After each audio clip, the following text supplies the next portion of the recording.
ir a algún lugar, porque a pesar de que es muy grande la cantidad, las reuniones regularmente son modestas. Se generó en la última visita a California una dinámica muy fuerte de una asistencia, pues como es el número de la población, y me decían de venir acá estamos, pero sí necesitamos hacer un esfuerzo de organización muy fuerte que vaya modificando las cosas y que vaya generando. Los agradezco a ustedes, yo sé que es muy difícil, lo comentaba en la mañana en Nueva York, en Queens, era la mañana, hora laboral, a esta hora la gente sigue trabajando, pero además, aunque digas voy a sábado o domingo, la gente trabaja todos los días, todo el tiempo, no sabe otra cosa que trabaja, porque está preocupada, no porque no quisiera descansar, sino está preocupada de sacar a la familia adelante, de apoyar a los familiares que se quedaron en México, no solo se conforman con eso, sino preocupadas por sus comunidades, por sus pueblos. Mucho tiempo se estuvo haciendo el programa de 3 por 1, que los migrantes ponían $1, el gobierno del Estado ponía otro, la primera vez que no ponía ni madre, luego el gobierno del Estado ponía otro, que en realidad se chingaban parte del dólar que habían mandado los migrantes y decían que ponían, porque a la hora de hacer el presupuesto de las obras, pues las inflaban a tal grado que los migrantes acaban financiando todo y hasta parte de lo que estos cabrones se robaban. Entonces, es un esfuerzo muy grande, son actos de generosidad muy fuertes, que están muy bien, pero que tenemos que ir modificando.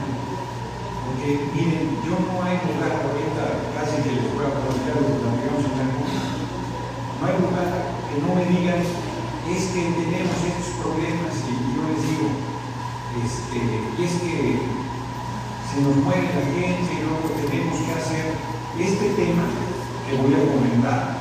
Se ha prestado a malas interpretaciones y atenciones por compañeros migrantes. Pero yo les digo, vivos, viva la gente. Digo, queremos que regresen vivos. No queremos que regresen ya que se nos haya chupado la boca. Ya, ahora sí que como se han muerto, mi abuela después de muerto, ¿para qué quiero canciones? O sea que yo respeto las creencias, pero ya yo creo que ya no están ahí. Pero entonces nosotros tenemos que hacer un cambio en la forma de mexicanas y mexicanos en Estados Unidos logren el respeto a sus derechos. Y eso solo lo puede hacer las mexicanas y los mexicanos en Estados Unidos. Siempre están pensando, tienen la expectativa de que un gobierno nuestro o un político nuestro pueda cambiar esas cosas, y no es así. No porque no se quiera, por supuesto que los presidentes de Peña se atrás de la de la gente, pero el compañero presidente, fíjense, esto no viene a mañana, hizo 2 visitas a Estados Unidos, 3, una muy difícil, un par muy difícil con Donald Trump. Ustedes vieron cómo era Donald Trump, humillaba a jefes de Estado de otros países, les hacía chingadera en media, los trataba muy mal, no había el mínimo de respeto. Y el gobierno de Estados Unidos en relación con México siempre ha sido muy difícil para nosotros. Es un vecino, cualquier vecino es complicado, y un vecino como Estados Unidos es muy, pero muy complicado. Nos robó el 60% del territorio en una guerra ilegal, en una guerra inmoral en 1846-48. No mucha gente sabe que primero promovieron la separación de Texas 10 años antes, en 1836. Generaron una guerra, una supuesta rebelión, en realidad era Estados Unidos metido detrás para lograr que Texas se separara, con el plan que hicieron efectivamente que al tiempo esa república independiente de Texas se sumara a Estados Unidos. Luego en 1846, pero no mucha gente sabe que el mapa de Texas no llegaba hasta el Río Grande. lo que hoy son las poblaciones de McAllen y de Laredo seguían siendo territorio mexicano. Y el gobierno de Estados Unidos envió un destacamento de militares del ejército de Estados Unidos al sur de Texas, que era México, no era parte de Texas. Y dijo el entonces presidente de Estados Unidos que el ejército mexicano había agredido al ejército de Estados Unidos y había asesinado, o en el enfrentamiento había matado a varios militares estadounidenses. Es cierto que murieron 3 o 4 militares estadounidenses, pero no es menos cierto que estaban en el territorio mexicano y que por lo tanto el ejército mexicano había actuado en estricta centralidad, habían ido a provocarnos. Solo un diputado de Estados Unidos preguntó cuál era el lugar exacto donde se había dado la escaramuza. Ese diputado se llamaba Abraham Lincoln. Y nadie le hizo caso, ni nadie. Allí en la discusión lo ignoraron y todos los diputados dijeron: avalamos la declaración de guerra de México, de Estados Unidos contra México. Hubo otro gran estadounidense que se negó a pagar sus impuestos porque se negaba a financiar la guerra ilegal e inmoral de Estados Unidos con México. Se llamó Henry David Thoreau y es nada más y nada menos que el padre de la desobediencia civil. La desobediencia civil es ilegal, es ilegal, es no violenta, es pública y es consciente, y busca modificar una política pública o hasta remover a un gobierno. Luego, muchos años después, un siglo después, otro gran estadounidense, Martin Luther King, desarrolló formas de lucha de desobediencia civil. No vino ningún presidente de Kenia, de Uganda, de Ruanda, de Sudáfrica, de ningún lado a defender a los afroamericanos, a los hoy afroamericanos entonces. No, nadie de ellos. Fue el pueblo afroamericano el que se levantó para exigir respeto a sus derechos. Les recuerdo que ese pueblo fue esclavizado. Les recuerdo que en la guerra de secesión, que es una guerra civil de Estados Unidos en 1860, justo porque Abraham Lincoln determinó el fin de la esclavitud, se dio esa guerra civil. Y al final de la guerra civil que ganó el norte, se determinó que la esclavitud desaparecía de Estados Unidos. Y sin embargo, los estados del sur volvieron a imponer el yugo a los hoy afroamericanos, y todavía en 1950 y pico, casi 1960, los afroamericanos no tenían derecho al voto en la mayoría de los estados del sur de la Unión Americana. Bueno, no recuerdo qué estado apenas en 1990 quitó de su ley la esclavitud, había desaparecido y seguía apareciendo en su constitución. 1991 creo que fue. Y creo que fue Mississippi, pero no estoy seguro. Entonces, Martin Luther King, por ejemplo, todo lo que le estoy diciendo tiene que ver con lo que yo creo que tienen que hacer las mexicanas. Que se llama Selma, que se la recomiendo muchísimo. Es una marcha de una serie de movilizaciones muy fuertes y la represión que hacían los gobiernos locales eran brutales. Metieron a la cárcel hasta niños y niñas que iban a protestar porque los adultos ya estaban en la cárcel. Todos. Les recuerdo, hay un libro muy bueno que publicó el Fondo de Cultura Económica que tiene, que ustedes pueden encontrar los 3 documentos en internet. El discurso de Martin Luther King en el monumento a Lincoln, que se llama, que es famosísimo, Yo tengo un sueño, es en el marco de la lucha por los derechos civiles. El balance de la huelga del boicot a los autobuses en Montgomery, porque les recuerdo que una mujer de nombre Rosa Parks se sentó en un asiento delantero y la ley decía que era ilegal que un negro se sentara en los asientos delanteros. Y entonces la llevaron a juicio y la sancionaron por haberse sentado, porque un blanco le pidió que se moviera y se fuera hacia atrás. Y ella no se quiso levantar. Y entonces, por más de un año, los hoy afroamericanos no usaron ni un solo autobús para obligarlos a quitar esa legislación. Y después de muchas dificultades lograron echar atrás esa ley que existía en aquel lugar. Y luego, pero seguía la lucha por los derechos civiles. Y Birmingham era uno de los lugares más brutalmente represores en contra del pueblo afroamericano. Y meten a la cárcel a Martin Luther King en esa represión. Y los compañeras en todos lados son delísimos, son a veces envidiosos, a veces mezquinos, a veces sectarios. Y cuando metían a la cárcel a Martin Luther King, decían que qué casualidad que se estaba haciendo la víctima. Y cuando no lo metían, decían que qué casualidad que no lo habían metido a la cárcel, o sea que lo chingaban igual, pasara lo que pasara. Y entonces está Martin Luther King en la cárcel.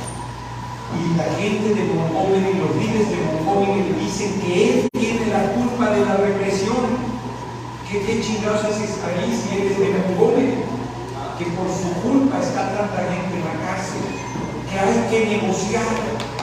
Y entonces Martin Luther King les dice, es un documento espléndido, se lo recomiendo que lo lean. Porque ahí Martin Luther King les dice, claro que hay que negociar, por supuesto que hay que negociar. Es obvio que hay que negociar, pero para negociar hay que pensar todo lo que dé para obligar al adversario a reconocer que tiene un problema. ¿Cuándo va a haber una amnistía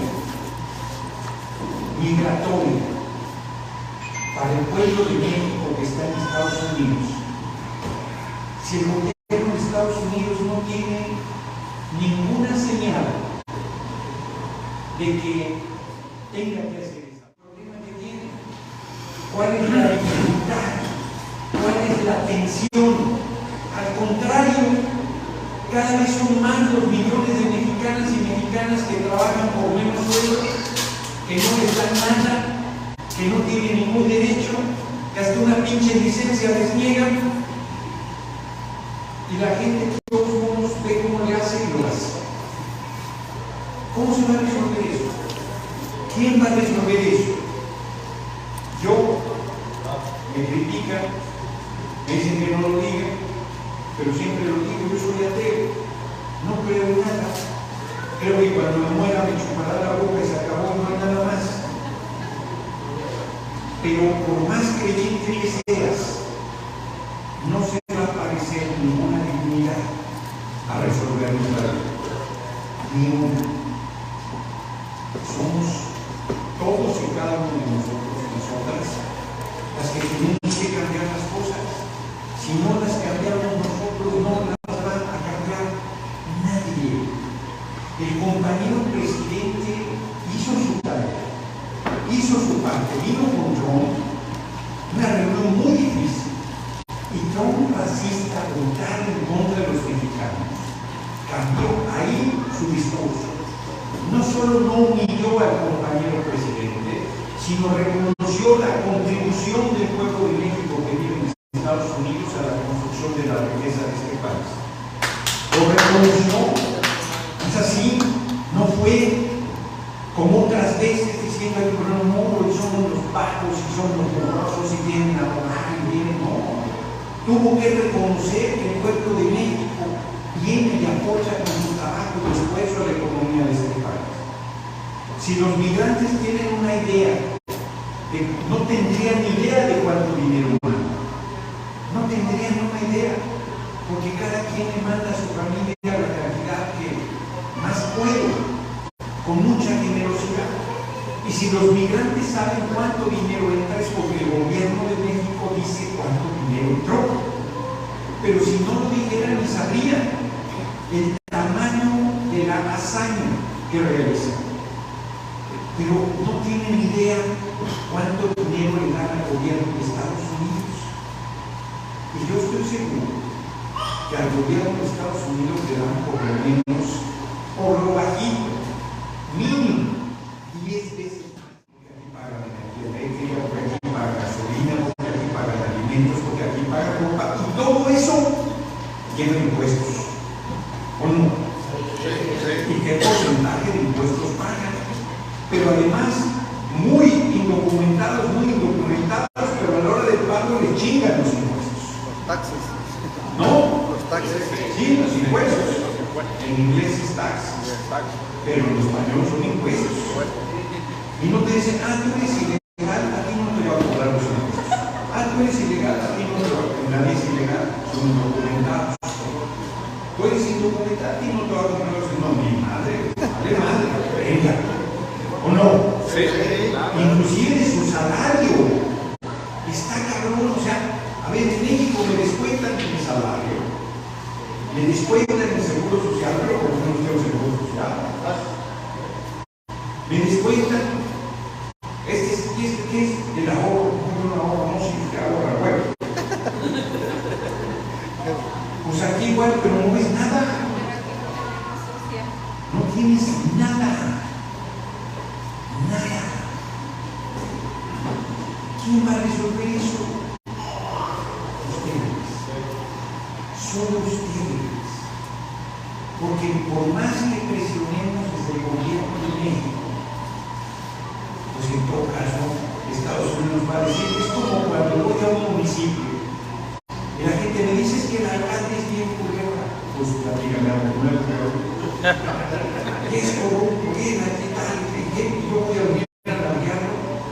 Pues no. Es la gente la que tiene que cambiar las cosas. Y es México. Imagínate en Estados Unidos. Yo les decía hoy en la mañana, en Queens, que yo me tocaba aspirante a la coordinación nacional. Quiero ser el compañero presidente.